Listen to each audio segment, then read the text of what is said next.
A Império Indústria é a marca forte do Amazonas, pilar de diversos projetos na construção civil do nosso estado. Somos fabricantes da argamassas e rejuntes Amazomix, há mais de 20 anos no mercado com a qualidade que você confia. Além de produzir os blocos e pisos intertravados de concreto Manaus Block com durabilidade e resistência. Conte com a Império Indústria e abasteça sua empresa com mais qualidade. Império Indústria.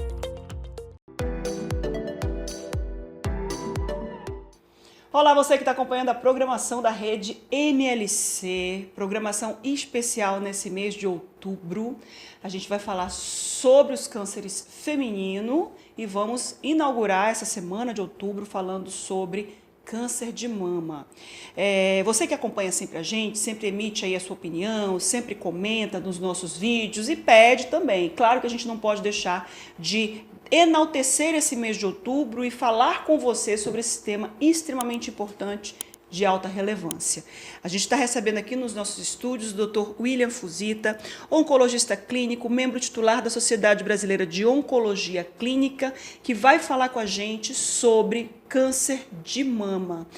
Claro que nesse mês de outubro a gente tem outros cânceres para conversar, mas a gente vai começar por ele. Oi, Dr. William Fuzita, tudo bem? Tudo bem. Obrigado pelo convite, ainda mais agora no Outubro Rosa, né? Então, que é uma data extremamente importante para a gente poder passar as informações, principalmente sobre o câncer de mama, né, que é onde o Outubro Rosa traz suas informações, mas eu acho que aqui no estado do Amazonas, um outro tumor feminino super importante a gente sempre conversar é o câncer de colo de útero, né? Porque no Brasil ou no mundo inteiro, o câncer de mama é o mais prevalente na mulher. Aqui no estado do Amazonas, o câncer de colo de útero é mais prevalente e o câncer de mama vem em segundo lugar. Então, acho que o Outubro Rosa, que no mundo inteiro só fala do câncer de mama, acho que aqui no Amazonas a gente tem que falar do câncer de mama e também do câncer de colo de útero. Está anotado.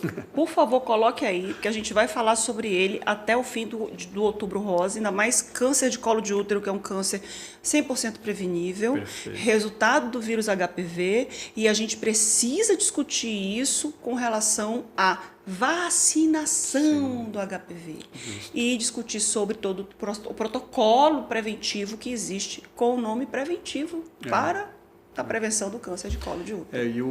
E chama atenção, aproveitando a deixa, Por favor, fique à vontade. a vacina do HPV, desde o dia 2 de abril, as diretrizes do Ministério da Saúde foram alteradas, né? Então, antes a gente vacinava as nossas crianças, tanto meninas e meninos, dos 9 aos 14 anos. A recomendação agora é dos 9 aos 19 anos, né? E apenas uma dose só. Então, isso, por causa dos estudos científicos, evidenciaram que uma dose só já basta para a gente prevenir o câncer de colo de útero. Obviamente, se a gente tomar 2 ou 3 doses, a prevenção é maior, mas com uma dose só, em termos populacionais, Sim. já impacta tremendamente. Então, uma dose dos 9 aos 19 anos já basta. Então, para a gente sempre chamar a atenção, tanto dos pais, até mesmo dos adolescentes, que já têm vida própria, né? Exato. Tá todo mundo querendo beber, né? Tá todo mundo querendo dirigir, né? Ter CNH, né? Tá todo mundo pedindo o carro do pai. Justo. Vira lá pro pai e diz: pai, me leva para vacinar. Vai com o Justo. meninão lá ou com a meninona lá e vai tomar vacina. Perfeito. E está no Ministério, o Ministério da Saúde faz as diretrizes, mas ela é disponibilizada na prefeitura, né? A gente precisa dizer que cabe à prefeitura fazer o protocolo de vacinação, com datas, com tudo isso. Então, o primeiro cuidado que você tem que ter com a sua vida é a sua saúde. Os meninos não têm muito essa preocupação, porque eles não têm esse medo, né, Sim, doutor William? Mas só que assim, o HPV, onde a gente pode ter o contato com o HPV, a gente pode desenvolver o câncer. Então, assim, câncer de pênis, câncer de ânus, câncer da cabeça e pescoço, que a gente oral. fala da cavidade oral e do colo de útero. Então, em todos esses lugares, o HPV pode estar envolvido no surgimento do câncer.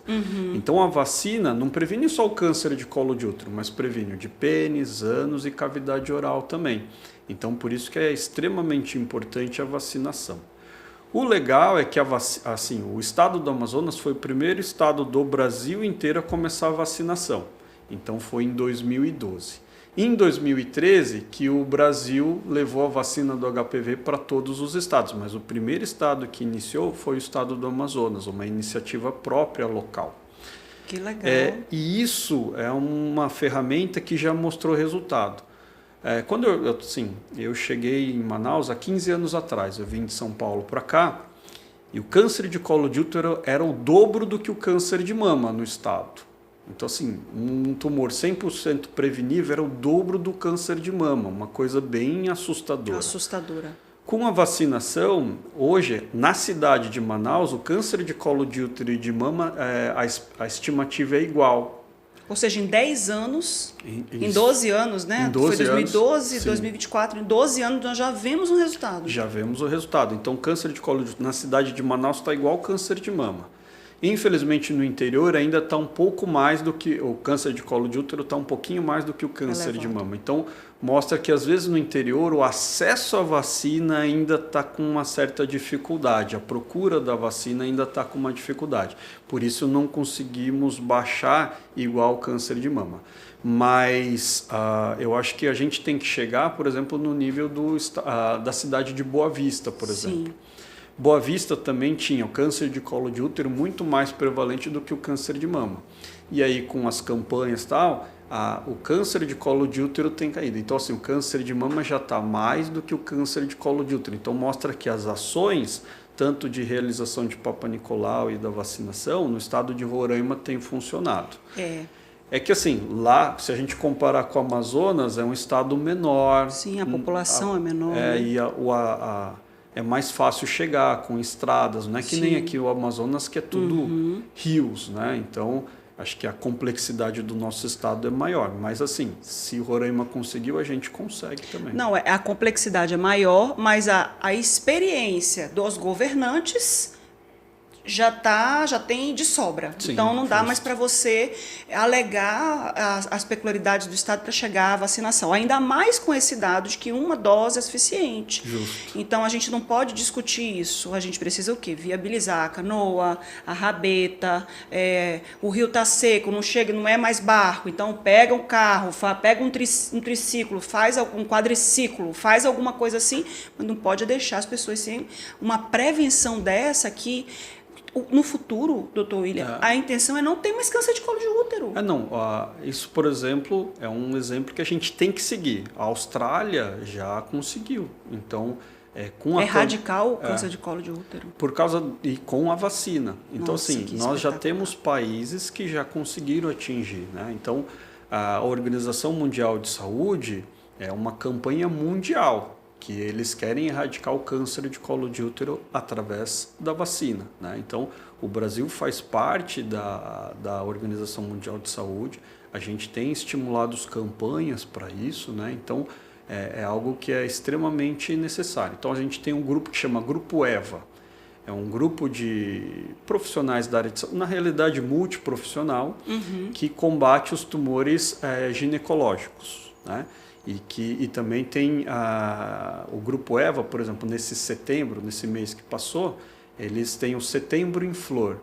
Então, como tem vários laços, né, várias cores, e cada tumor tem seu laço colorido, o Setembro em Flor é uma flor extremamente colorida, que serve para combater todos os tumores relacionados à mulher. Então, Sim. Mama, ovário, útero, colo de útero. Então, em setembro foi um mês de mobilização para que todos os estados, né, levassem informações sobre os tumores, principalmente ginecológicos.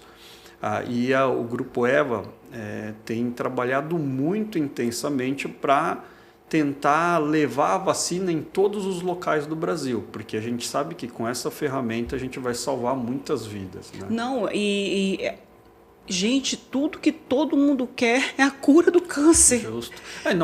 Não é a cura. Na realidade, a gente vai evitar Nem tem o câncer. Isso né? aí, perfeito. Não é a cura do câncer, evita que a mulher não passe por um diagnóstico como esse, não tenha esse, você está com uma lesão no colo do útero, vamos embora tirar aqui e tal. Claro que ainda tem isso, se você descobrir a lesão bem precoce, você faz uma conização, você tira lá um pedacinho do colo do útero e tudo, mas é ruim. É você ter uma doença que você tinha como não ter. Sim. Acabou. E assim, pensando em termos administrativos, né, da cidade, do estado, do país, você vacinar ainda uma dose só é muito mais barato do que você fazer todo o tratamento, que inclui procedimentos cirúrgicos, radioterapia, quimioterapia. Sim. Então, por exemplo, aqui no estado do Amazonas, imagina o tanto de economia que a gente poderia gerar se a gente acabasse com o câncer de colo de útero através da vacina.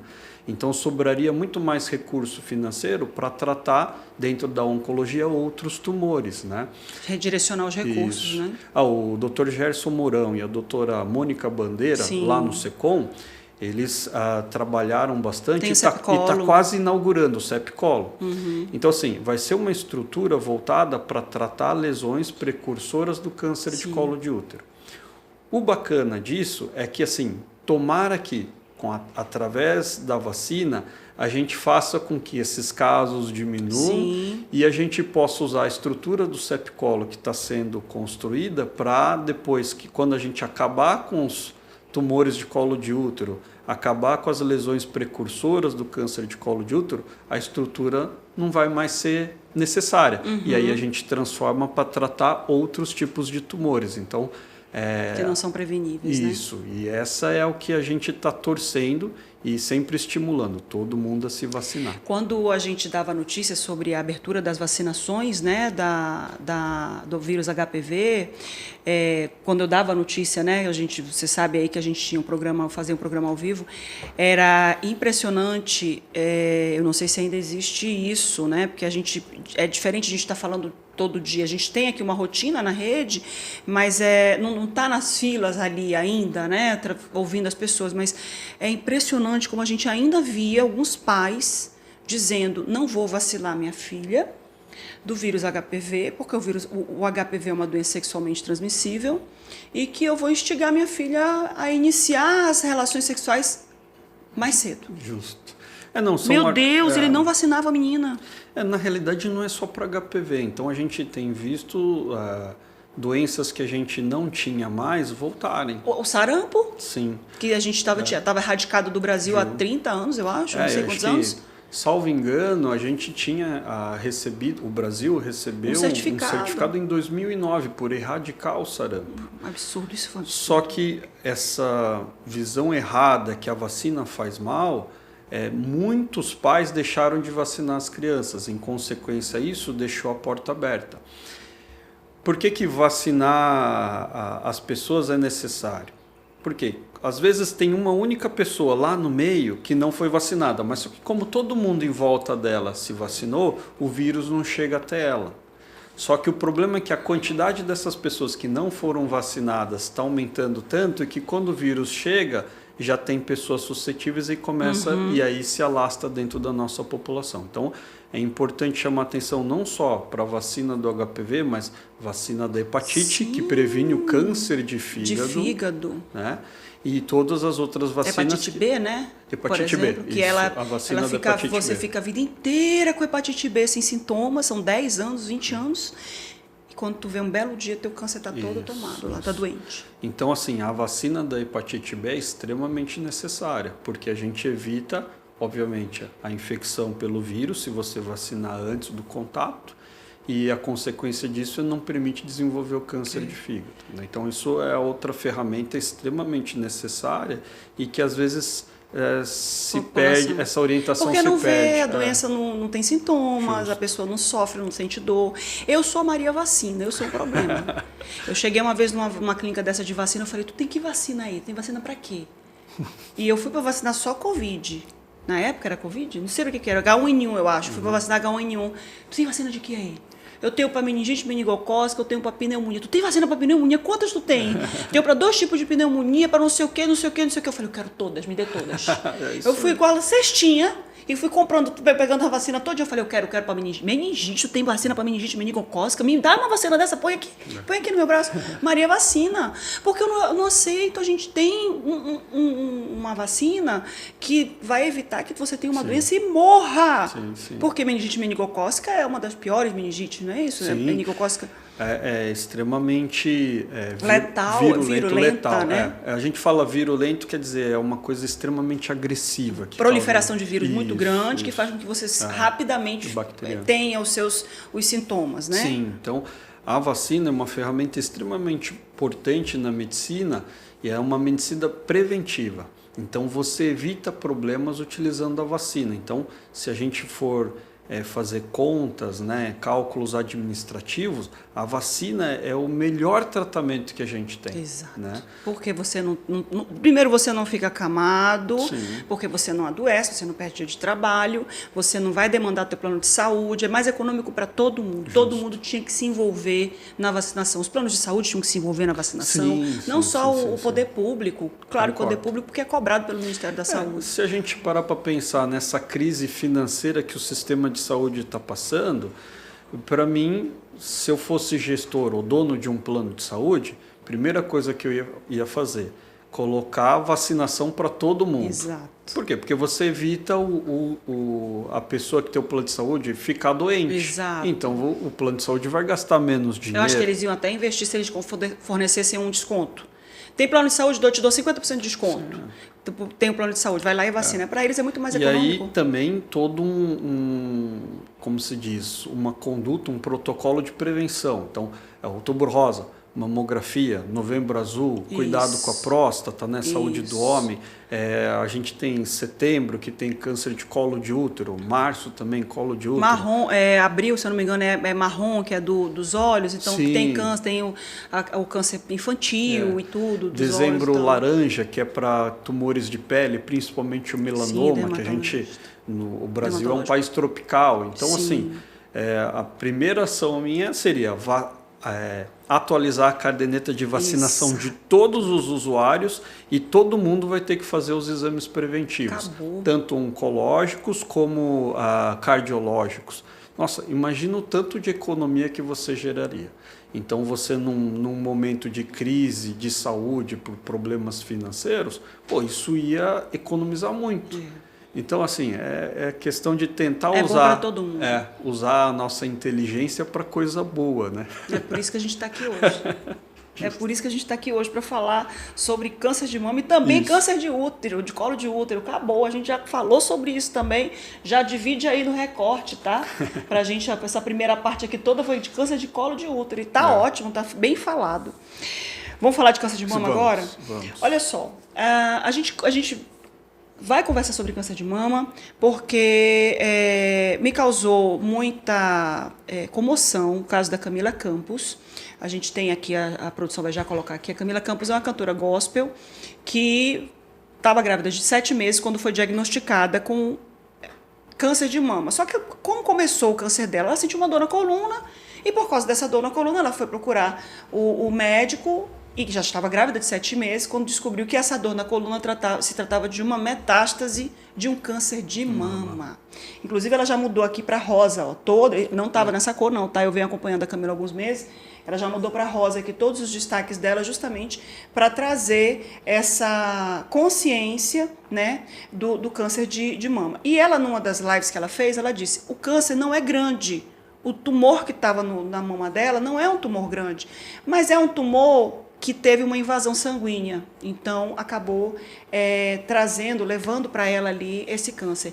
Por que, doutor Fuzita, que está sendo cada vez mais frequente o câncer em mulheres jovens, que são aquelas mulheres que se tem o nome de menos de 50 anos? Por que isso está acontecendo? Na realidade, não é só câncer de mama, a gente está vendo o termo que a gente usa na medicina é juvenilização do câncer. Então, os tumores que a gente sempre esperava após os 50 anos, a gente está vendo em idades mais precoces. Isso tem muito a ver, principalmente com a independência nossa, então o que acaba acontecendo? A independência da mulher, o mercado de trabalho, a exigência do mercado de trabalho, às vezes também está fazendo com que as mulheres tenham os filhos em idades mais velhas, né? Sim. Em consequência isso, porque assim, para câncer de mama, a gestação protege o seio contra o câncer de mama. A amamentação protege a mulher, o seio da mulher contra o câncer de mama. Então assim, a nuliparidade, mulher não ter filhos, não Presente. Amamentar, Que sou eu, não tenho filhos. não amamentar também acaba aumentando o risco de desenvolvimento do câncer de mama.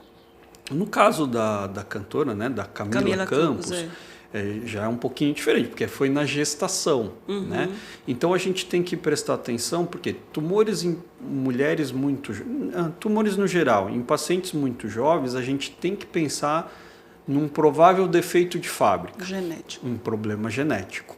Porque, assim, às vezes, defeitos genéticos na pessoa, na família da pessoa, faz com que defeitos permitam surgir problemas de maneira precoce. Então, com certeza, ela deve estar fazendo ou fez um rastreio genético para avaliar se tem algum gene defeituoso que está permitindo.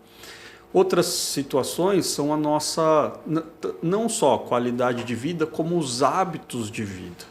Cada vez mais nós estamos ficando mais estressados, com cargas de trabalho absurdas, e o sedentarismo, consumo de substâncias, assim, essas suplementações alimentares, uso de hormônios sem orientação adequada.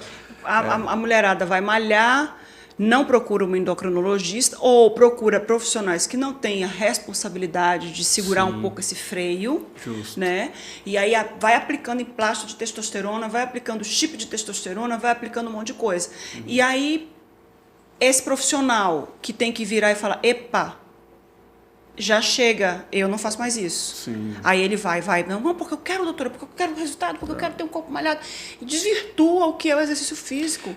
Então, a busca, assim, as novas gerações têm um imediatismo, assim, absurdo.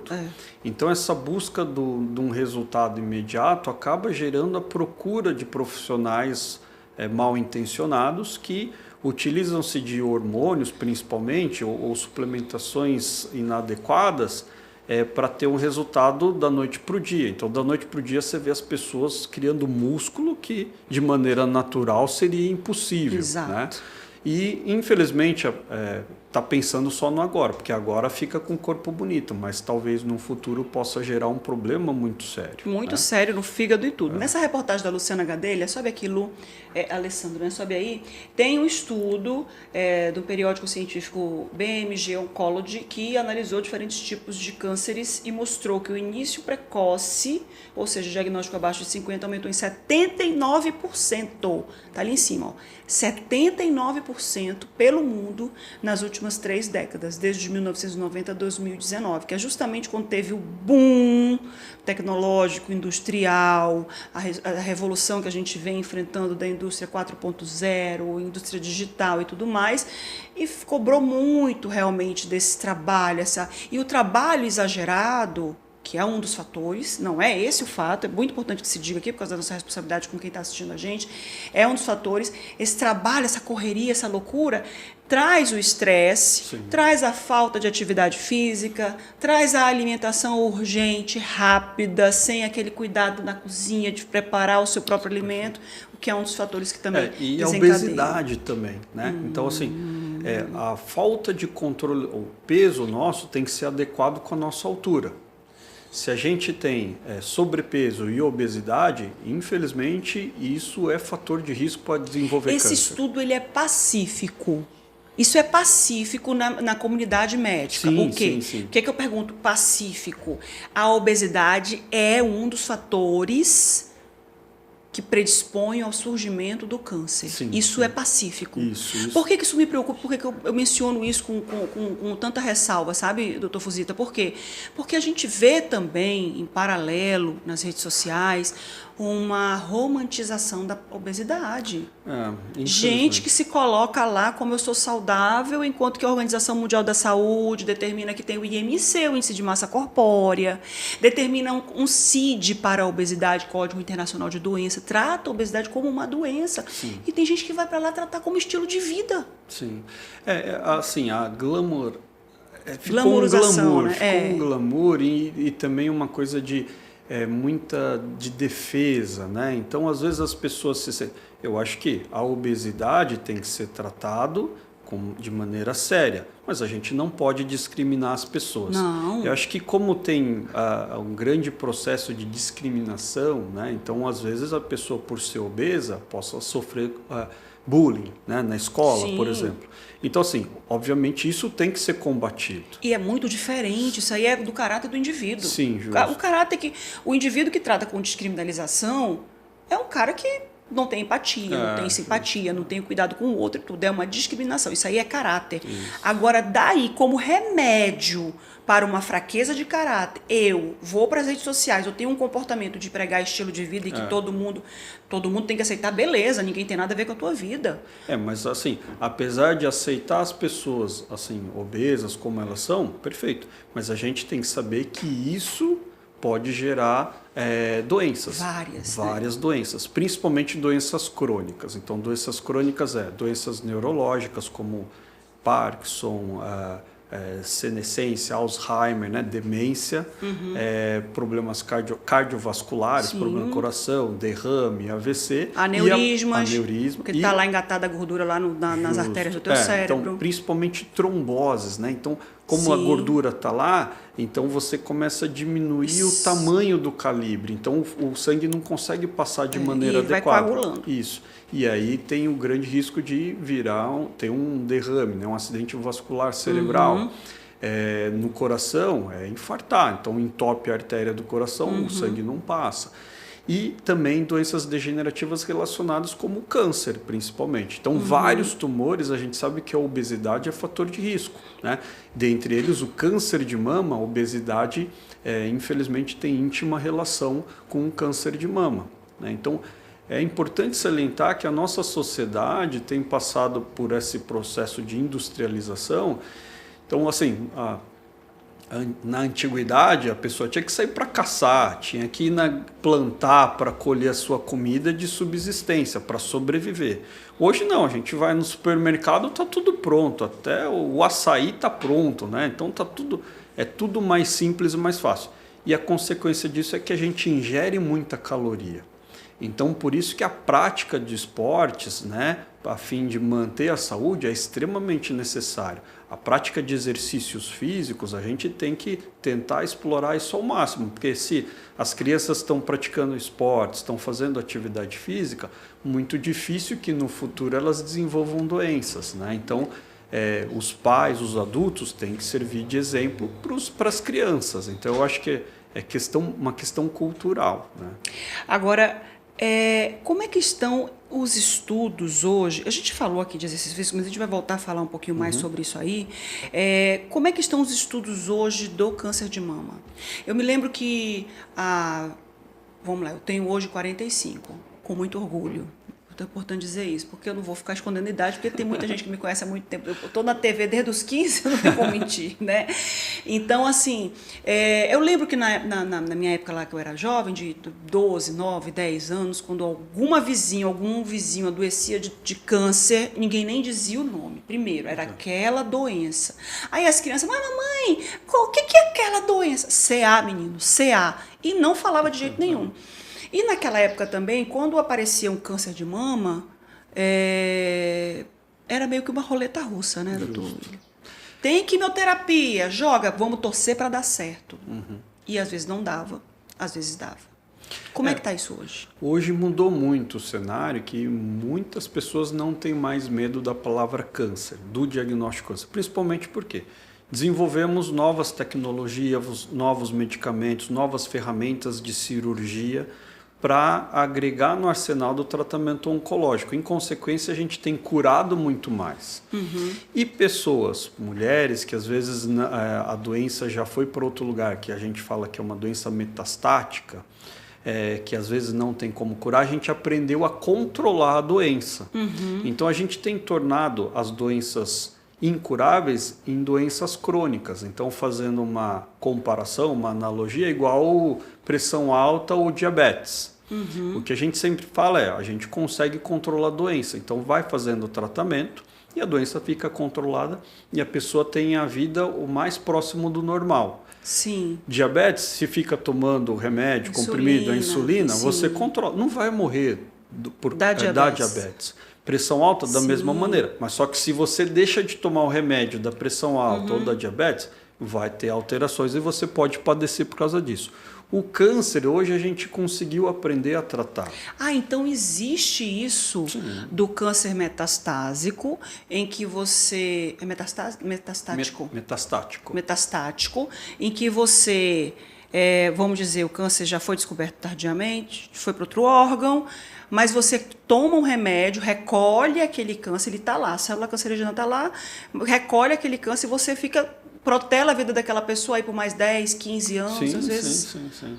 Assim, por exemplo, dentro lá eu estou há 15 anos aqui em Manaus. Eu tenho pacientes que eu estou tratando já desde que eu cheguei em Manaus. E com quimioterapia?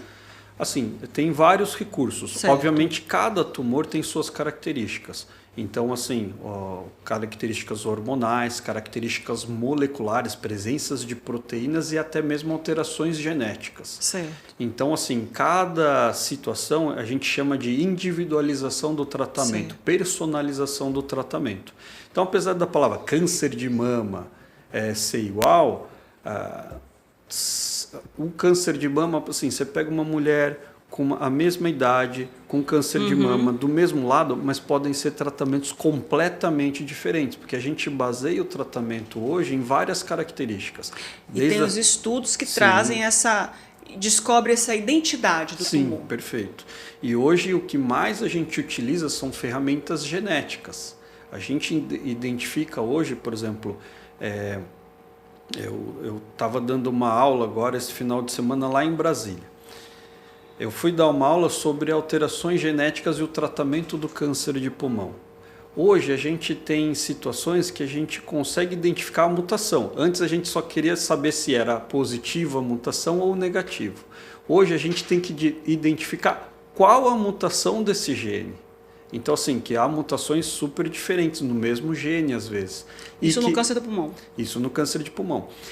E o fato é que isso, assim, quando a gente descobre em um tumor, a gente começa a ter esse mesmo raciocínio nos outros tumores também. E a gente começa a pesquisar para ver se o mesmo racional acontece em outros tumores, né? Então, o câncer de mama é um desses tumores que a avaliação genética também denota tratamentos diferentes e, obviamente, resultados diferentes. Então, hoje, por exemplo, na parte genética, a gente consegue fazer tratamentos voltados para mutações do gene BRCA. Se a gente identifica essa mutação na mulher, a gente tem remédios específicos para tratá-la. Então, assim, obviamente... Que foi a mutação da Angelina Jolie, que é a mais famosa de todas, né? A família dela toda vinha com histórico de câncer, a avó tinha morrido de câncer, a mãe teve câncer, e ela fez o teste... Descobriu que tinha mutação. Isso, e fez as cirurgias preventivas. Ela tirou o seio, né? Então fez a mastectomia, adenomastectomia. Ela tirou só a glândula da mama. Deixou o bico, deixou pele e tudo. E tirou os ovários, o útero, né? Então, assim, ela fez uma cirurgia para evitar o surgimento do câncer no futuro. Então, existe isso. Então, é super importante a gente identificar se a família da pessoa tem a mutação ou não. Então, é muito importante essa conversa. Então, todo paciente oncológico que chega lá no consultório, por exemplo, a gente vai conversar e perguntar sobre o histórico familiar, né? Então, assim, a mãe, as irmãs, os irmãos, os tios, os pais, os avós. Então, isso é extremamente importante, porque dentro da cabeça do oncologista a gente imagina quais os potenciais riscos dessa pessoa se enquadrar em algum tipo de síndrome oncológica. Então, por exemplo, a Camila Campos uma paciente extremamente jovem, 26 né? anos. E aí, assim, na cabeça já vem, pô, será que não tem um gene do BRCA1 ou BRCA2 envolvido? Será que não tem um gene do TP53 envolvido, né? Então, síndromes oncológicas genéticas que possa explicar numa idade tão precoce? Então, na consulta do oncologista, às vezes a gente vai conversando, fica perguntando umas coisas, a pessoa fala, o que o cara quer me perguntar sobre a minha mãe, sobre a minha avó? Mas isso é extremamente importante para a gente ter esse raciocínio. Rastreamento, né? Então, no caso do câncer de mama, e tem um outro caso que eu vou trazer aqui, que é o caso da mais jovem ainda, 23 anos, triplo negativo, estudei tudo sobre câncer de mama, um dia eu conto para vocês, triplo negativo de 6 centímetros. E aí ela, Juliana, né, Lu? E aí ela vem aqui, ó, aos 21 anos eu descobri um tumor de 6 centímetros e a médica falou, a médica recebeu o diagnóstico dela e disse, você só tem 6 meses de vida, aos 21 anos. Isso aqui tem 2 anos já. Ela acordou com a mensagem da oncologista dizendo que logo que viu a foto dela deu uma entrevista e tudo, né? E ela diz, o câncer tem cura. Isso aí, essa entrevista, eu li toda essa história da Juliana, ela já tem 2 anos. Ela já está tratada, acho que ela, com certeza absoluta, pelo histórico que eu li lá, ela leu que era um triplo negativo, eu li que era um triplo negativo, ela deve ter tirado a mama e tirou a outra mama também, fez a quimioterapia, fez radioterapia, ela conta essa história, e hoje ela faz só acompanhamento. Sim. Então a mulher... Desculpa, gente.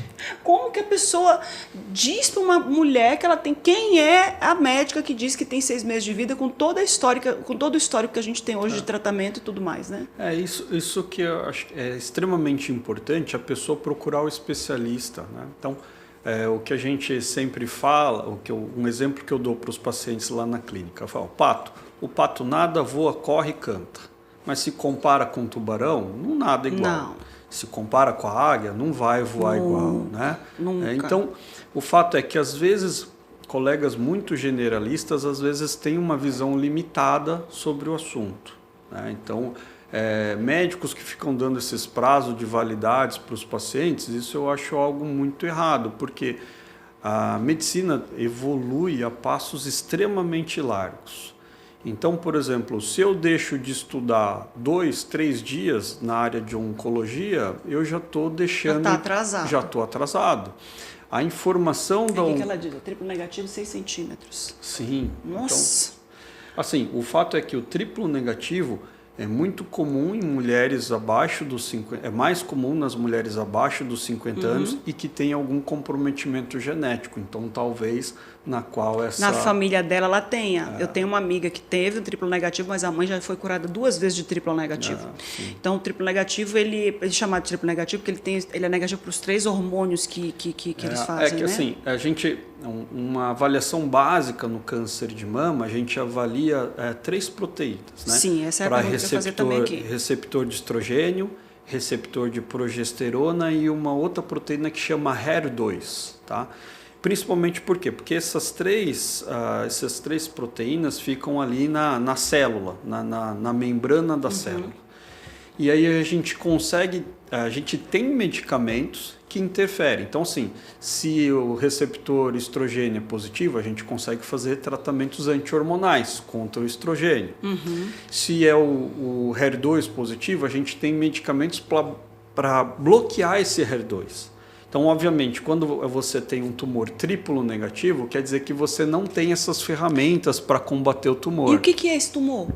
Esse tumor é que, assim, ele não apresenta esses... os 3. Isso. E aí, como é que ele é? Por dentro, ele é o quê, afinal de contas? Na realidade, não se tem um DNA dele, a identidade dele? Não, ele tem... a identidade dele é que ele é triplo negativo. Essa é a identidade dele. A gente tem menos... Estou invocado com essa porra desse triplo negativo. É que a gente tem menos ferramentas para tratar. Porque você não tem o tratamento anti-hormonal, você não tem o bloqueador de HER2 que vai funcionar nessa pessoa. A consequência disso é que a gente limita o arsenal contra esse tumor. Tu não sabe como ele surgiu na pessoa. Pode ser a questão da genética? Sim. Foi herdado da família? A grande maioria dos casos tem a ver com essa... facilidade genética, mas às vezes é da pessoa mesmo, não é algo que está vindo da família. Então, às vezes foi uma mutação dentro dela, celular. Isso, perfeito, uma mutação, assim, a gente tem as mutações germinativas, que o próprio nome já fala, germina com a pessoa, então está vindo de geração para geração. E tem as mutações somáticas, que surgem na pessoa. As mutações somáticas são as mais comuns, que é onde o indivíduo acaba facilitando ou estimulando com os hábitos de vida. Então, obesidade, tabagismo, consumo de bebida alcoólica, consumo de alimentos muito processados. Eu ia falar vape, mas nem dá tempo, tá? A pessoa morre antes. Não, vape a pessoa morre muito rápido, não dá tempo de desenvolver um câncer. Só para deixar aqui registrada a minha opinião com relação a vape, mas vamos lá. E ninguém tem nada a ver com isso, é minha opinião. Pode continuar, doutor Fuzito. Não é só sua opinião, não. Então, puxando esse gancho do vape, o vape no Brasil é proibido desde 2009. E este ano, no dia 19 de abril, foi feita uma revisão da Anvisa sobre os dados científicos do vape. E, baseado em todos os estudos que mostram a influência negativa na nossa saúde, o vape continua sendo proibido. A sua comercialização, produção, né, e propaganda do vape no Brasil. Então, no Brasil é proibido. Então, tu fica tranquilo. Você que fuma vape, você não vai morrer de câncer. Nem de câncer, nem de hepatite B, porque tu não vai ter longevidade para alcançar essas doenças. Não, mas no Congresso Mundial que teve agora em setembro sobre câncer de pulmão, o vape, infelizmente, aumenta o risco de desenvolver câncer de pulmão. Fura o teu pulmão, o vape fura. Tem, inclusive, a gente fez um vídeo, não fez, do Yeti? Sobre vape? Coloca aqui na descrição, por gentileza, Júlia Maciel. Vape, nós fizemos um vídeo falando sobre isso. A pessoa precisa ter a noção. E o que mais me incomoda, por exemplo, com todas as análises científicas, a proibição do uso no Brasil, no Senado está sendo votado a Lei 5.008, que eles querem liberar a comercialização, propaganda do vape aqui no Brasil. A indústria é uma beleza. Assim, é uma Anota, coisa... por gentileza, isso aí. Vamos fazer uma reportagem sobre saber quem são os senadores que estão fazendo. Isso. Qual é o projeto de lei, de quem é o deputado. Aqui também tem? Já tem. No vídeo você fala sobre essa lei? Quem é o projeto de lei? Porque é uma senadora do Mato Grosso. E que, assim, a justificativa dela é que vai fomentar a economia. Mas só que, assim... E aí, mesmo sabendo que já faz mal para a saúde, outros senadores votaram o seguinte: então coloca que... Uso com moderação? Não, é que parte das taxas arrecadadas sirvam para prevenção, gerar para o SUS, para fazer propaganda, para prevenir, Deus, que idiotice, e para tratar. Então, assim, é um completo... Vamos adoecer a população para tratá-la depois. E aí vamos arrecadar dinheiro com a liberação para tratar a população que vai usar. Não tem lógica alguma. E, infelizmente, isso está tramitando no Senado, né? Então, a Sociedade Brasileira de Oncologia Clínica, o Grupo Brasileiro de Tumores Torácicos, né? O GBOT, a SBOC. Então, a gente é completamente contra esse projeto de lei. Então, a gente tem trabalhado para... mandar e-mail para o senador, para quem está tentando fazer isso passar. Absurdo. E mesmo com a recomendação da Anvisa, que é um órgão federal, dizendo que faz mal à saúde, não é para liberar, é para continuar a proibição. Eu fico...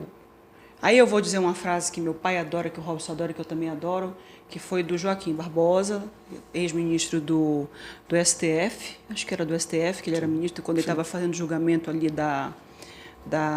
do mensalão na época, acho que era o julgamento do mensalão, que ele ficava em pé na cadeira por causa das dores nas costas que ele tinha, né? Ele me causa espécie, ele sempre dizia isso, me causa espécie, eu adoro essa frase, né? E eu digo assim, me causa espécie, nós que somos autorresponsáveis pela própria saúde, ter que existir uma lei que determina o pagamento de taxa para um vício que está matando e a pessoa ainda está consumindo. Me causa espécie eu não ter autorresponsabilidade para o quê? Para fazer boas escolhas. Ainda existe... o Brasil, o Brasil é fenomenal. O Brasil é espetacular, né? Porque o brasileiro ele não consegue se autocuidar. E aí depois vai lá para a fila do SUS, porque infelizmente o SUS tem uma fila, é o único sistema único, é o sistema único de saúde que o poder público custeia de todos os países do mundo. Acho que é o país que mais gasta dinheiro com o sistema único de saúde. O SUS é uma ferramenta que, assim, você vai ver em países de primeiro mundo, não existe. No então, Brasil, assim, nos Estados Unidos não tem SUS, gente. Tu paga lá o seguro, tu fica com uma dívida. Se tu adoece, independente da tua classe social, se você é um CEO ou se você é um proletário, um atendente do McDonald's, não importa. Tu vai para ser tratado lá e tu vai sair com uma conta de $200 mil para tu pagar e passar a vida toda pagando. No Brasil não tem isso, olha que legal. Só que aqui o cara se adoece, vai para a fila e diz: tem obrigação de me atender, porque eu me adoeci, mas daí? Tu tem que me cuidar. É revoltante isso. É revoltante, muito. Por isso que, assim, a gente sempre chama nessas campanhas, né, Outubro Rosa, Novembro Azul, Setembro em Flor, né, Dezembro Laranja, a importância da prevenção. Então, assim, se a gente prevenir, a gente não deixa que as pessoas adoeçam. Em consequência, isso a gente não gasta dinheiro de maneira desnecessária, podendo utilizar esses recursos em outras situações, em outros casos que a gente não conseguiria evitar. Porque a pessoa não tem escolha, né? Justo. Como nós temos aí as síndromes de Down, as síndromes que precisam de atendimento, né? Que tem algumas doenças que são crônicas quem tem síndrome de Down. Eu acho que, fora isso também, hoje o que a gente tem visto, muitas crianças nascendo com espectro autista. Exato. Então, assim, a gente poderia evitar inúmeras doenças e canalizar esses recursos para situações que não Porque são são crianças evitáveis. que precisam de atendimento multidisciplinar Isso. e caro. Muito, Precisa de físio, de fonoaudiologia, precisa de psicólogo, precisa de uma série de profissionais. E a criança não teve escolha. A pessoa não teve escolha. Agora, você se autoadoecer... E aí a gente vendo no Senado o pessoal querendo liberar o vape no Brasil. Então, assim, para mim é um completo disparate. Né? Não reclama. Não reclama porque quem escolhe é a gente. A gente é que está lá. Ninguém sabe o que faz deputado, ninguém sabe o que faz deputado federal, estadual, senador. Ninguém entra lá no site do Senado para ver quais são os projetos de lei de cada gabinete. Não reclama. Aceita que dói menos. Os exames para diagnóstico do câncer de mama ainda são aqueles mesmo, porque eu coloquei aqui, nós temos os exames genéticos, nós temos o BRC que traz, né, essa anamnese ali do tumor, esse rastreamento, mas ainda são aqueles, mamografia, ressonância e ultrassonografia? Sim, esses são os principais, né? Então, a gente tem ultrassom de mamas, principalmente voltado para as mulheres mais jovens, abaixo dos 50 anos, é um excelente exame. E que, na dúvida, para as mulheres abaixo dos 50 anos, fazendo ultrassom que deixa a gente na dúvida, a gente tem a ressonância magnética que traz inúmeras informações em uma mama mais densa, num seio mais jovem, onde tem muita glândula de mama.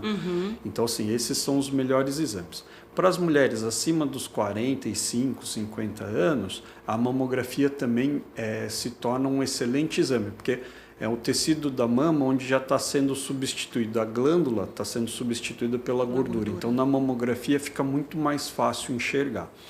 Esses ainda são os principais exames. O Ministério da Saúde recomenda que as mulheres, a partir dos 50 anos, a cada 2 anos, fazer a mamografia. Eu também não concordo. Então, todas as sociedades, Sociedade de Ginecologia e Obstetrícia, Sociedade de Radiologia, de Oncologia Clínica, né, todos defendem que a partir dos 40, 45 anos, faça esses exames anualmente. Okay. Então, porque isso permite que a gente consiga detectar lesões até mesmo subcentimétricas, menores que 1 centímetro, e dos quais a gente vai fazer tratamentos muito mais tranquilos do que a gente ter doenças mais avançadas, né? Então, as doenças mais avançadas vão ser necessários tratamentos mais intensos. Doenças mais precoces necessitam de tratamentos menos intensos. Então, o sofrimento e o gasto é muito menor. Né? Agora, doutor Fuzita, como é que fica com essa nova... A gente já vê que o Ministério da Saúde ainda lida com a mulher, nós estamos no século XXI, 2024, ainda lida com a mulher diante de estudos e pesquisas que já trazem um novo comportamento com relação ao câncer de mama. Então, nós trouxemos aqui na reportagem da Luciana Gadelha, que você pode ler depois lá no site, e lá no portal a gente vai colocar aqui embaixo também o link, em que 73%, aumentou em 73% o índice. Como é que fica a mulher que está assistindo aqui a nossa entrevista e que está com medo? Olha, vamos lá, eu tenho 30 anos, tenho 35.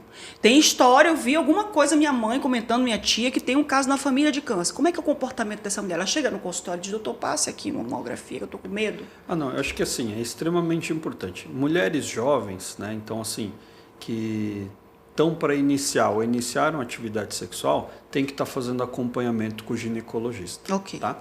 E o ginecologista é um profissional especializado e que tem todo o treinamento para estar acompanhando e solicitar os exames preventivos. Né? Então, assim, procurando o ginecologista. Ou, se a pessoa está muito preocupada, ou quer uma informação mais técnica, pode procurar o mastologista, que cuida do seio, né, para câncer de mama, ou o oncologista clínico, que o treinamento do oncologista também é um rastreio, a detecção precoce dos tumores. Então, assim, pode procurar qualquer um desses profissionais. Hoje, nós temos também o médico de família.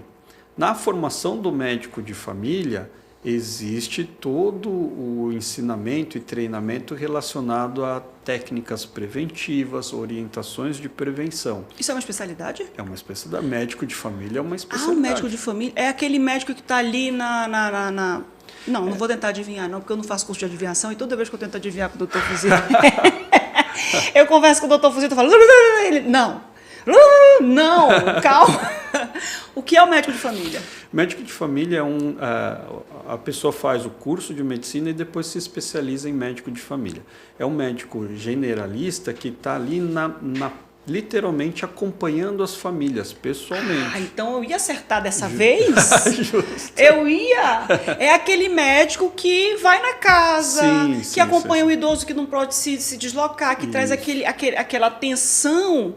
E normalmente tem que ser um médico que acompanha toda a família da vida toda e tudo para poder ver o histórico e tudo. Muito então, assim, importante. O médico de família, a especialização para mim, é uma das principais especialidades da medicina atualmente. Por quê? Porque é um médico que vai combater ali na ponta. Ele vai orientar a maneira que você higieniza os seus alimentos. Porque ele entra na casa, ele vê logo tudo que está errado ali. Isso aqui não é assim, não é assado. E o médico de família tem todo o treinamento, não só de orientar, mas também encaminhar para tomar as vacinas necessárias e até mesmo a realização dos exames preventivos de acordo com a faixa etária. Né? Então, assim, o médico de família sabe que as crianças têm que estar tomando a vacina, o calendário vacinal correto. Isso é um correto. Resgate, né? Sim. Eu Porque acho que lá na década de 50, de 60, de 70, tinha esse médico que era um médico que conhecia a família toda, que ia com a maletinha para fazer aquela visita e tudo mais. Então, a gente viu que essa maneira, essa abordagem, esse cuidado das pessoas muito mais próximos ali, é muito mais adequado. Então, hoje, o Ministério da Saúde tem desenvolvido esses programas de médico de família. Então, isso como se diz, uma especialidade extremamente necessária para a gente cuidar melhor da nossa população. E evitar que doenças que foram detectadas ali no início, porque conhece muito bem a família, porque está na convivência, tomem uma proporção que vai demandar muito mais custo. A gente fala muito em custo aqui para a gente ser muito objetivo, mas a gente fala também da vida, da prevenção, descobrir as doenças com bastante antecedência. Que acho que assim...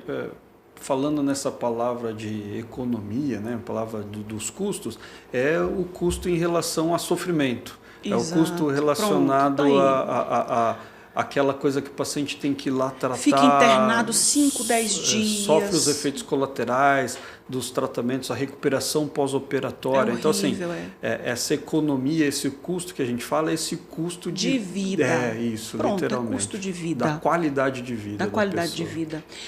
O câncer de mama, diante desses tipos que o senhor mencionou aqui, se é HER2, se é receptor de progesterona, receptor de estrogênio, ainda tem câncer inflamatório, Sim. ainda tem, que foi um câncer, se não me engano, da Patrícia Pilar, que ela descobriu há 10 anos, está bem, viva, graças a Deus. Tinha uma metástase também na coluna óssea e está bem, que é um câncer inflamatório que é raro, inclusive. Existe tratamento para todos eles? Sim. Isso que é legal do desenvolvimento da medicina. Quando a gente fala que existe tratamento para o câncer de mama, o que o senhor está dizendo com isso? Por exemplo, esses inúmeros congressos que a gente vai, inúmeros trabalhos que a gente participa. Então, por exemplo, aqui em Manaus nós temos um centro de pesquisa que atua diretamente com cientistas que estão desenvolvendo drogas. Porque isso é minha opinião pessoal, tá? Para mim, a ciência, a gente traz benefício não só de desenvolver novas tecnologias, claro, mas a gente traz um benefício social. Então, por que eu trabalho tanto para desenvolver a pesquisa clínica aqui no estado do Amazonas? Então, por exemplo, se eu pego um estudo fase 3. Então, o estudo fase 3 é que assim, já passou por todos aqueles processos de laboratório para desenvolver o remédio. Só que aí ele quer testar o remédio versus o tratamento que a gente já tem. Então, isso é o estudo fase 3. É quando a gente já sabe que esse medicamento é seguro e apresenta respostas positivas ao tratamento. Só que aí agora eu preciso aplicar frente ao tratamento que já existe, para ver se realmente ele é positivo, mas só que esse que a gente já tem é melhor ou se esse inovador é melhor. Pelas leis da pesquisa clínica aqui no Brasil, o legal é o seguinte: se a gente tem um estudo desse, quem está patrocinando o estudo, né, a indústria que está desenvolvendo a droga, tem que pagar o tratamento inovador e tem que pagar o tratamento conservador, que a gente já tem aqui. Então, imagina isso para o paciente do SUS.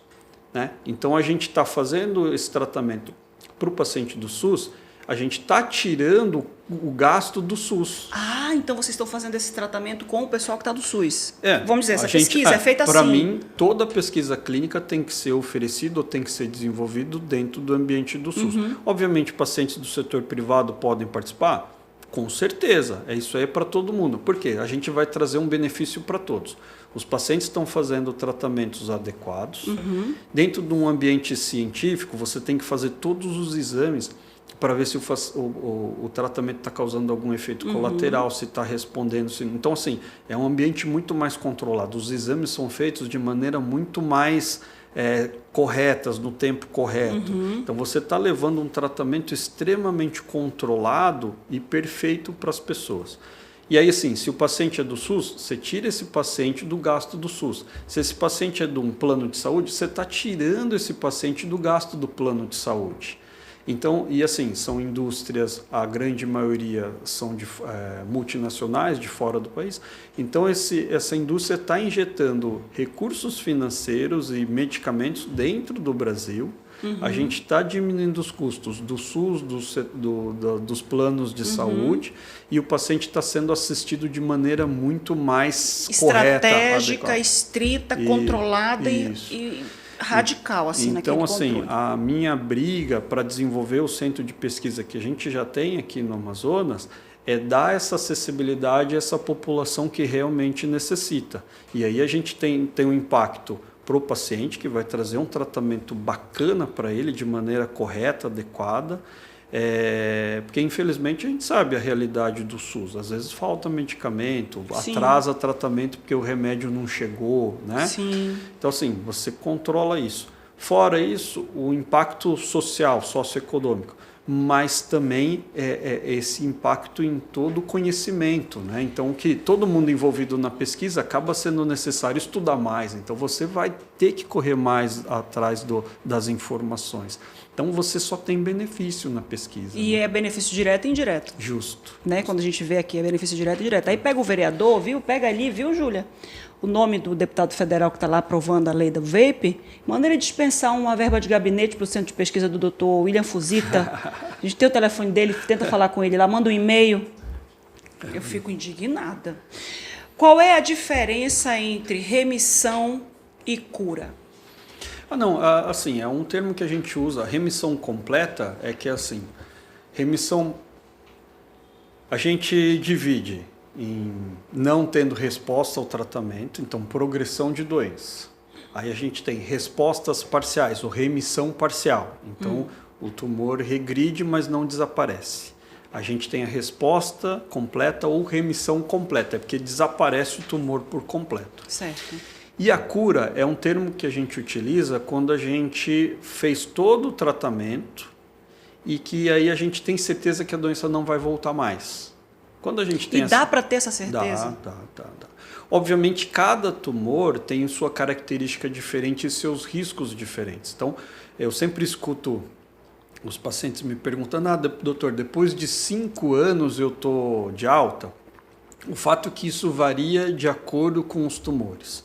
Isso é o caso para câncer de mama, por exemplo, que tem lá alguns medicamentos que você toma depois que você fez o cirúrgico, tirou o tumor, fez químio, fez rádio, vai ficar 5 anos tomando determinado medicamento para determinados casos. Isso, tem outros casos que é mais tempo, são 10 anos, é mais tempo. Então, assim, por tratamento exemplo, pós.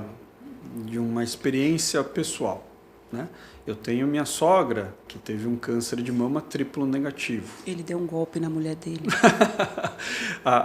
O que acontece? A dona Sandra fez um tratamento que depois de 3 anos findado o tratamento, eu tenho certeza que ela foi curada. Graças a Deus, né?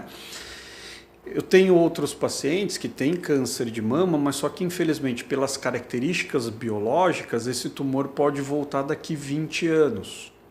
Que são os receptores, por exemplo, hormonais. Tumores que crescem muito devagar, a gente não consegue em pouco tempo ter certeza que não vai voltar mais. Os menos agressivos seria isso? Isso. Quanto menos agressivo o tumor mais difícil a gente tem a condição de falar que ela está curada num espaço curto de tempo. Então, quanto o tumor, por exemplo, tem uma informação no câncer de mama de uma proteína que a gente encontra que é o Ki67, quando faz a imunistoquímica. Ki67, sei qual é. Aí esse Ki67... Piada interna. Não, ela sabe tudo de câncer de mama. Às vezes eu também tento adivinhar, mas eu erro bastante. Eu tenho que tomar cuidado com o que eu falo, porque ela entende mais do que eu. O Ki67 é a agressividade do tumor. Isso. Então, assim, quanto mais próximo... dia vocês saberão. Quanto mais próximo do zero, mostra que é uma célula que se divide mais devagar. Certo. Quanto mais próximo do 100%, a velocidade mais rápido, a proliferação. A divisão celular, que é a proliferação do câncer. Perfeito. Os tumores mais próximos do zero, a gente tem mais dificuldade de falar que ela está curada nesses intervalo de 5 anos. E um Ki67 30%, por exemplo? Não conheço ninguém que tenha, mas estou só largando aqui no suspeito. 30% é um Ki67 alto. Então, a gente tem condições de falar no intervalo menor de tempo que a pessoa está curada. E aí, liberar ela, entendeu? Entendi. Então, assim, essas diferenças acabam permitindo para o profissional especialista falar, você tem que fazer um acompanhamento o resto da vida. Não, você não. Daqui 2, 3 anos, dá 3 tapinhas nas costas e fala, tchau, não precisa voltar mais aqui. Mas eu venho visitar o senhor, doutor Fuzita, para trazer chocolate. Tem números, assim, porque você passa por um período em um tratamento longo. Você cria essa intimidade, você cria essa amizade. Então, eu tenho muitos pacientes que eu nem falo mais que é paciente, eu falo que é amigos.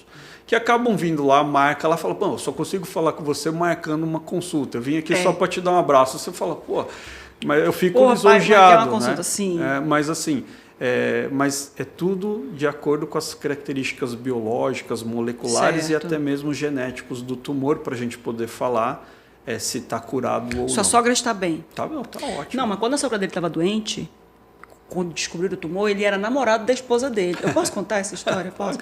Ele era namorado da esposa. Aí, vocês já ouviram falar do golpe da barriga, quando a mulher, intencionalmente engravida para poder casar com o cara. Muitas vezes dá certo, muitas vezes não dá. O doutor William Fuzita vira para a mulher dele e fala assim, olha, sua mãe não está bem, esse tumor dela é um tumor e tal, teve que fazer esvaziamento da axila, e tal, já foi encontrado e tal. Tu quer que a tua mulher vá para o nosso casamento, tem que casar logo.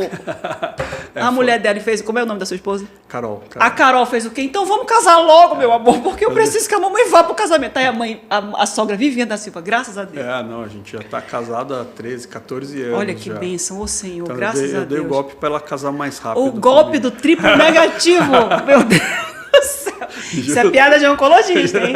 Isso é piada para oncologista contar. E tem um vídeo que circula na internet que é da Ana Maria Braga, junto com o Dr. Buzaide. O Dr. Buzaide é um dos oncologistas mais conhecidos nacionalmente, também porque tratou da Ana Maria Braga, que já teve 7 tipos de cânceres, né? Dentre eles, um câncer de mama, mas começou com câncer de colo de reto, um câncer coloretal. Isso. Teve câncer no pulmão também. A Ana Maria Braga é fumante, tabagista. Não sei se hoje ela já parou de fumar, mas ela era. E também teve um câncer de mama. E no vídeo, rapidamente, vamos colocar aqui, o Dr. Buzaide fala sobre a tal da dieta divina. A gente vai falar sobre isso, vai. Você quer reduzir o risco de câncer, alimentando-se de modo saudável, a receita é simples. Chama dieta divina.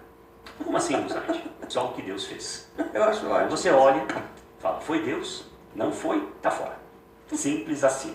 Vou dar alguns exemplos aqui. Deus não fez petit gâteau com sorvete, não fez creme Por que brulee, não, Deus? Não fez cheesecake, não fez bolachinha. Não fez linguiça. E nem vou comentar da linguiça, senão não fez o negresco. Tá bom, Deus. Não fez negresco, meu Deus. E eu nem tomo mais o sorvete que é gordura vegetal hidrogenada. Eu só tomo gelato. Gelato é diferente. Gelato não tem gordura vegetal hidrogenada. E gordura vegetal hidrogenada, ele gruda nas tuas artérias, lá nas veias e tudo, porque o organismo não reconhece aquilo. E ele não é expelido, não. Então, cancela a gordura vegetal hidrogenada. Dieta divina. Por quê? Os oncologistas falam tanto sobre a importância da dieta, essa dieta divina e tudo isso aí. Por quê? Isso é super legal. Isso é uma piada que o Dr. Buzaide faz, né? Mas é para chamar a atenção que quanto menos processado o alimento, mais saudável ele é. Né? Então, ele deu esse apelido da dieta divina, porque se Deus fez, pode comer. Se Deus não fez, se é o homem que vai e manipula, é melhor evitar. Mas, na realidade, em resumo, é que assim, tudo que é muito processado, infelizmente, agrega riscos à nossa saúde. Tudo que é mais in natura tem menos risco. Né? Então, assim, a gente tem inúmeros estudos sobre isso. Então, a Organização Mundial de Saúde coloca na prateleira de produtos oncogênicos, produtos que facilitam o surgimento do câncer, alimentos ultraprocessados. Certo. O alimento ultraprocessado nada mais é que você pega o alimento in natura e agrega sal ou açúcar, e isso é processado. Mas se você coloca alguma coisa a mais do que sal ou açúcar, então coloca acidulantes, corantes, edulcorantes, não sei o que e tal. Isso já é um alimento ultraprocessado. E os alimentos ultraprocessados estão lá na prateleirinha da Organização Mundial de Saúde falando dos produtos que podem facilitar o surgimento do câncer. É do lado do cigarro. Isso. Se tu olhar a prateleira lá da OMS, tem um armário enorme. Tu olha lá, tá o cigarro, do lado tá os alimentos ultraprocessados. Justo. Então, assim, você fala, alimentos ultraprocessados está ali no mesmo patamar que o cigarro. Então, é super importante. Então, essa piada e essa analogia que o Dr. Antônio Carlos Buzaide, na realidade, um grande exemplo da oncologia do Brasil que ele traz, é que quanto mais in natura os alimentos, melhor. A gente tem estudos também evidenciando que isso também tem a ver com a nossa flora bacteriana, com a nossa microbiota. Das pessoas que mais estudam isso tem o Dr. Abner, que é amazonense, aqui de Manaus. Nutricionista premiado, que é nutricionista do grupo Oncoclínicas. Né? O doutor Fuzeta está com o jaleco dele, você está vendo ali o símbolozinho do lado, é do grupo Oncoclínicas. O Dr. Abner é um nutricionista oncológico com mestrado, doutorado, pós-graduação, principalmente relacionado a essa microbiota. O que a gente tem observado? Quanto o alimento in natura, a gente consegue ter uma flora muito mais equilibrada, a nossa flora bacteriana mais equilibrada dentro do nosso corpo, né? A nossa microbiota. Em consequência disso, essa microbiota nos protege de doenças, né? Então, um estudo que o Dr. Abner fez, né, o projeto de doutorado dele, e aí eu tive até a oportunidade de fazer pequena parte ali do grupo dele e ajudá-lo no estudo foi apresentado no Congresso Europeu, em Barcelona agora, mês passado. Recebeu um prêmio, né, de um dos melhores projetos. O que se identificou?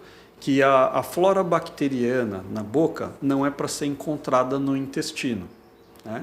Então ele fez isso em estudo em tumores de estômago. O que aconteceu? Ele identificou algumas bactérias na boca e que estavam presentes no intestino. Significa o quê?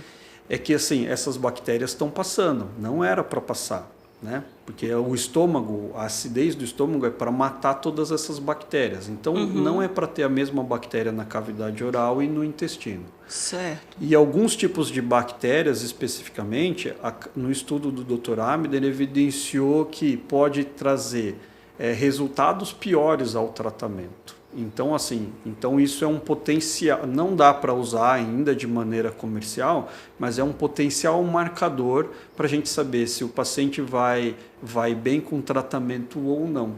Mas essas bactérias estão lá no intestino. O Abner já está marcado, gente. Vocês já conseguiram agendar o Abner? Vamos falar disso na entrevista com o Abner. Nós vamos conversar com o Abner e com a Lucimara. Mas isso quer dizer o quê? Que é uma predisposição genética do paciente, passou, ou foi num alimento que não foi bem digerido no estômago? Na realidade, no ultraprocessado da vida não lá. é que seja genético, mas é muito provavelmente fatores, por exemplo, o uso exagerado de medicamentos protetores gástricos, por exemplo. Omeprazol e Niloc, meu Deus, não me diga isso. Então, assim... Eu tomo Niloc para poder não ter refluxo, meu Deus. Mas assim, tem inúmeros Está medicamentos... alterando a flora estomacal. Isso, a flora oral, estomacal e intestinal. E isso acaba permitindo ou facilitando o surgimento de tumores. E esse trabalho inovador do Dr. Abner foi que você identificar a presença de determinadas bactérias no intestino que são comuns na cavidade oral, e aí quando compara com o resultado do tratamento, o tratamento não foi tão bacana. Então, assim, isso mostra que pode ser um marcador. Então, se a gente identificar em pacientes, a gente pode falar, acho que o tratamento talvez não vai ser muito eficaz, né? Então, que fenomenal. Mostrando que a maneira da gente se alimentar influencia na microbiota. Tu fica tomando refrigerante, comendo fritura, fica com gastrite, enfia o omeprazol para dentro, porque eu tomo porque eu fico nervosa, eu tenho pangastrite, eu sou ansiosa, que eu já estou tratando, inclusive, né? Aí é por isso que eu tomo. Mas o caboclo fica tomando lá um monte de coisa, comendo calabresa, salsicha, tá tudo lá naquela prateleira que eu estou te falando lá do cigarro.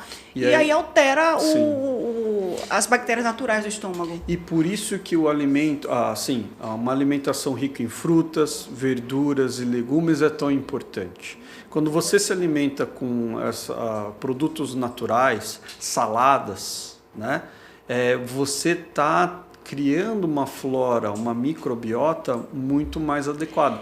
Então, assim, além de ser rico em fibras, as frutas, verduras e legumes são importantes para manter essa microbiota adequada. Eu acho que foi o seguinte, doutor Fuzito, eu vou dizer para o senhor o que foi que Deus fez. O senhor nunca pensou isso. Vou trazer para o senhor agora. Justo. Antes da gente entrar nos exercícios físicos, tá, minha gente?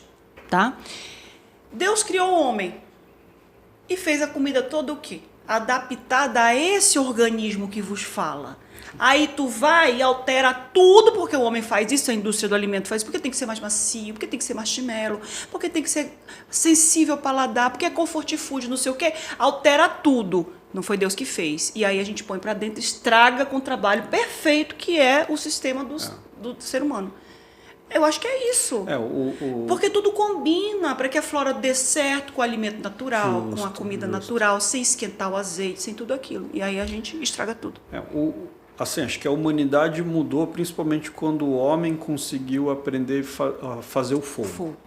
Então, assim, você conseguiu diminuir a quantidade de bactérias na alimentação, né? Então, cozinhando, fritando, assando o alimento. Só que, assim, ainda é necessário alimentos crus, né? Então, assim, como as saladas, as frutas. Claro. Porque isso mantém um equilíbrio adequado da nossa flora intestinal, da nossa microbiota. E aí isso evita inúmeros tipos de doenças. Então, assim, tem um estudo super bacana que foi feito pelo Dr. Sumanta Pal de Stanford. né, lá nos Estados Unidos. Ele é especialista em tratar tumores urinários, então rim, bexiga, próstata. Uretra, ureté. E ele fez um estudo de câncer de rim, com um tratamento que é uma classe de medicamentos que a gente chama de imunoterapia. Utilizando o quê? Um alimento que tem no supermercado, que mexe com a flora intestinal. Então você compra o produto, são probióticos que você Yakult? É parecido. Yakult não é tão bom porque tem muito açúcar, né? Mas só tão que assim, gostoso aqui. é gostoso por causa do açúcar, mas acaba assim, apesar dos probióticos do Yakult, mas o açúcar do Yakult acaba atrapalhando o benefício. Vamos para a coalhada. Tá melhor. Pronto. E aí, assim, alimentos que você encontra no supermercado. O que ele fez? Utilizou nas pessoas que iriam fazer imunoterapia. Certo. E aí o outro grupo que não utilizou disso. Certo. O que aconteceu? Os pacientes com câncer de rim metastático, que estava fazendo a imunoterapia, que utilizou esses probióticos que a gente acha na prateleira do supermercado, tiveram muito mais resposta ao tratamento. A doença ficou muito mais tempo controlada e a sobrevida aumentou.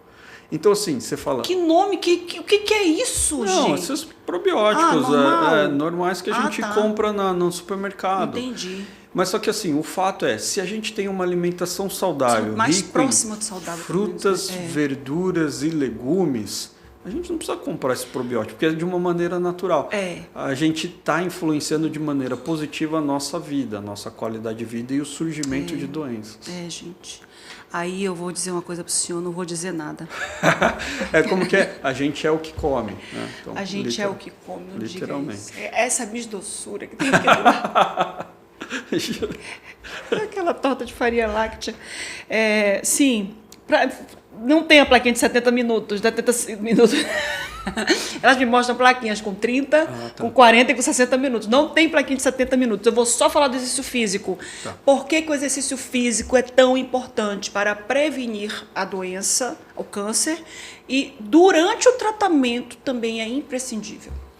Bom, assim, um exemplo disso, por exemplo, é um estudo que a gente apresentou no Congresso Europeu, que eu tive a oportunidade de fazer parte da equipe, chama o estudo EXIO, que foi capitaneado pelo Dr. Paulo Bejerot, lá do Distrito Federal de Brasília, junto com o Dr. William Dale de Stanford. Então é um grupo de médicos que a gente conseguiu reunir e fazer esse estudo. Esse EXIO, na realidade, é a gente orientar a atividade física através de aplicativos de celular, tá? Para pacientes que estão em tratamento oncológico. Por que esse estudo foi bacana? Só a orientação da prática do exercício para pacientes em tratamento melhorou a qualidade de vida dos pacientes, diminuiu os efeitos colaterais e a paciente teve menos problema de efeitos colaterais e suspensão de tratamento. O que isso mostra? Esse exemplo desse estudo já, assim, análogos a inúmeros outros estudos, mostram o tão quão o exercício físico faz bem para o paciente em tratamento do câncer. Fora isso, o exercício também previne o surgimento de doenças degenerativas. Então, assim, a atividade física vai diminuir o risco de Alzheimer, de demência, de parkinsonismo, vai diminuir problemas do infarto, vai diminuir riscos de AVC e diminui o risco de câncer. E de recidiva. Então, pessoas que tiveram câncer, fizeram o seu tratamento, tiveram remissão completa, quem pratica exercício, a doença volta muito menos. Quem não pratica exercício, infelizmente, a doença volta mais. E por que a atividade física exerce tanto? São inúmeros fatores. Aumenta a circulação, né? Então o sangue circula melhor, porque você faz o coração trabalhar. Então a oxigenação de todos os tecidos é melhor. A gente sabe que a hipóxia, a falta de oxigênio na célula do tumor, acaba acarretando a multiplicação celular. O desgraçado nem morre asfixiado. A falta do oxigênio faz com que a célula pense assim, tá faltando oxigênio, eu vou morrer, então eu vou ter que me multiplicar para eu continuar vivo. Infeliz, né? Gente, é triste Então, isso. assim, a atividade física faz essa circulação melhorar, então melhora a oxigenação de todo o corpo. Fora isso, ele produz inúmeras substâncias que diminuem processos inflamatórios. A gente sabe que interleucina, citocina são substâncias pró-inflamatórias, estimulam células tumorais a crescerem. Por que o obeso tem maiores riscos de desenvolver o câncer? Porque as células de gordura produzem essas mesmas substâncias pró-inflamatórias. Então, assim, a pessoa obesa, infelizmente, ela é mais inflamada do que a pessoa magra. Tem um ditado popular: água mole em pedra dura, tanto bate até que fura. Sim. Então fica aquela inflamação irritando. Uhum. Com o passar do tempo vai gerar uma mutação nas células e infelizmente vai surgir um tumor. A atividade física combate isso. Você diminui essas substâncias pró-inflamatórias, então você tem menos processos irritativos. Uhum. Então você tira a goteira lá que fica pingando no mesmo lugar. Em consequência, você previne o surgimento do câncer. Então, por isso que a atividade física é essencial. A prática da atividade física a gente tem que estimular desde a infância. Por que eu sempre falo isso? Eu vejo muitos pacientes que acabam iniciando a atividade física depois que tiveram o diagnóstico oncológico. Aí depois fica reclamando comigo, né? O nosso filho não faz atividade física. Mas você passou a vida inteira... O nosso filho tá gordinho, só fica na frente da televisão. Mas só que assim, só começou a fazer exercício físico depois que teve o câncer. Passou a infância inteira da criança dando exemplo de ficar na frente da televisão, tomando Coca-Cola, tomando cerveja... Comendo pizza. Então assim... É extremamente importante a gente introduzir atividade física dentro das escolas e os pais praticarem atividade física para servir de exemplo, né? Então, sempre falam que os filhos são a imagem semelhança do pai. Então, a atividade física é essencial, tanto para prevenir, durante o tratamento e após o tratamento do câncer, porque a gente evita que a doença surja, ou durante o tratamento a gente diminui os efeitos colaterais do tratamento e após o tratamento a gente evita que o câncer volte. Então, por isso que a atividade física é tão importante. Atividade física, para mim, eu sempre tratei a atividade física como um fator estético. Não vou mentir, eu vou trabalhar com a verdade.